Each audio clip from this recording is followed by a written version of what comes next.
السلام عليكم ورحمة الله. شيطان أفضل أعوذ بالله وصفين كامل بسم الله كان حرانك هي الحمد لله كان حرانك هي الحمد لله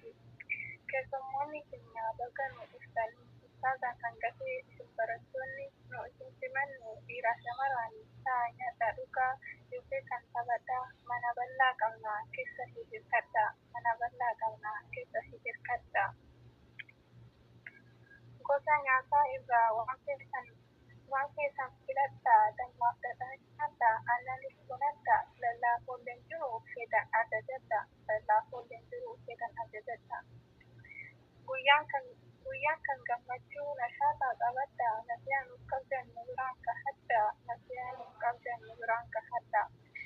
obboleeyyan koo qaalii moomee umarii fi hundiyyaa amaanii baga gammadanii bu'aa bayii hundaa keessa dabarsanii kunoo har'a keessan katmii qur'aanaanii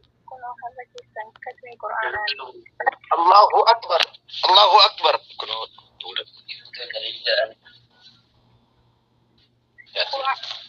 waamicha madaamii okkee tayyib madaam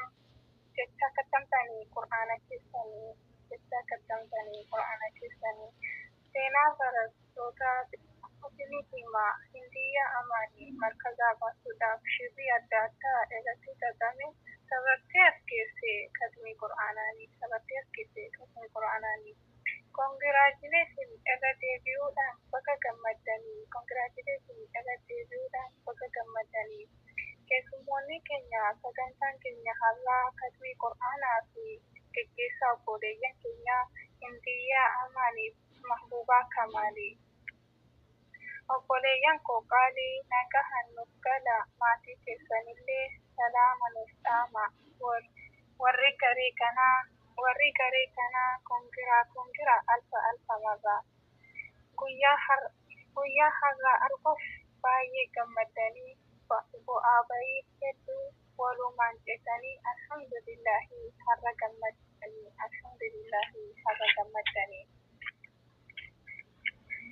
achi sinceessisa gara ustaaza kootii ustaazni koo qaalii ustaaz Abdulrashiid halkanii fi guyyaa nutti ifaajanii beelee fi dheebotee maqaallee hin kaasanii galatoomaa jedha wallaahi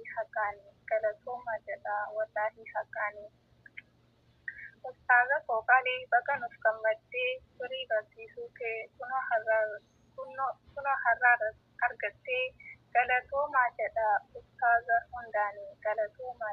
ustaaza hundaanii waa'ee ustaaza koo waa xiqqoo dubbadhaa gootota diiniidhaa balleessaa sochiidhaa guddisa qur'aanaa isa khayrii hundaa jabaadhaatti fufaa kaayyoo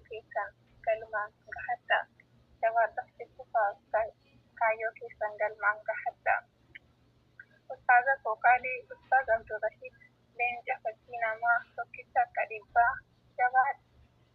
jabaadhaa jenneerra galmii keessan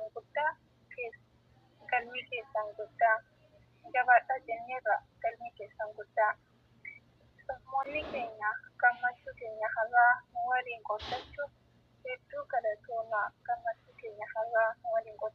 hedduu galatoomaa.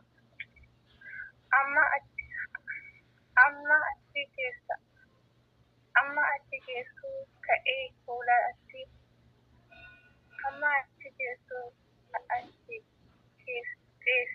ceesiseera. Dhiifama naa godhaa yooman waa balleesse markaza koo seenaan nuurun alaa nuuri ustaaza koo seenaan